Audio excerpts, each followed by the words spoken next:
जय श्री कृष्णा, राधे राधे।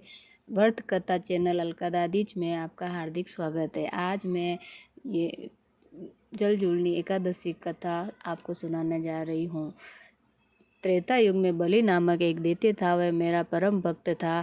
विष्णु भगवान का विविध प्रकार के वेद सूक्तों से विष्णु भगवान का पूजन किया करता था और नित्य ही ब्राह्मणों का पूजन तथा यज्ञ का आयोजन करता था।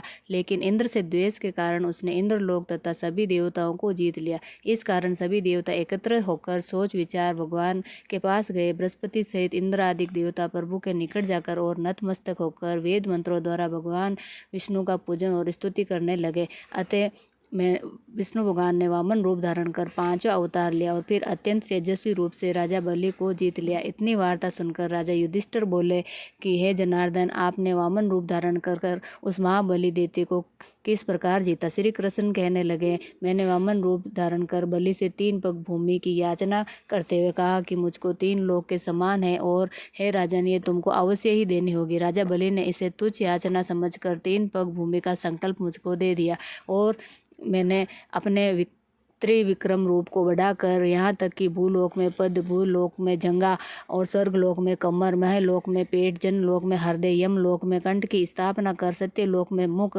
उसके ऊपर मस्तक स्थापित किया। सूर्य, चंद्रमा आदि सब ग्रह, योग, नक्षत्र, इंद्र आदि देवता और शेष आदि सब नागगणों ने विविध प्रकार से वेद सूक्तों से प्रार्थना की। तब भगवान ने राजा बलि का हाथ पकड़कर कहा कि हे राजन, एक पद से पृथ्वी, दूसरे से स्वर्ग लोक पूर्ण हो गए। अब तीसरा पांव कहाँ रखूं?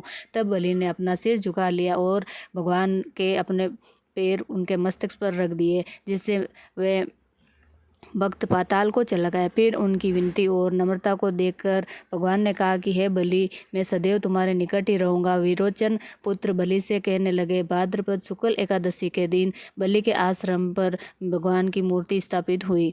इसी प्रकार दूसरी क्षीर सागर में शेषनाग के पृष्ठ पर हुई। हे राजन, इस एकादशी को भगवान शयन करते हुए करवट लेते हैं, इसीलिए तीनों लोकों के स्वामी भगवान विष्णु का उस दिन पूजन करना चाहिए। इस दिन तांबा, चांदी, चावल, दही का दान करना उचित है। रात्रि को जागरण अवश्य करना चाहिए। जो विधि पूर्वक इस एकादशी का व्रत करते हैं वे सब पापों से मुक्त होकर स्वर्ग में जाकर चंद्रमा के समान प्रकाशित होते हैं और यश पाते हैं। जो इस पाप नाशक कथा को पढ़ते हैं या सुनते हैं तथा दूसरों को सुनाते हैं, उनको 1000 अश्वमेध यज्ञ का फल प्राप्त होने के साथ ही वैकुंठ की प्राप्ति होती है। जय श्री कृष्ण।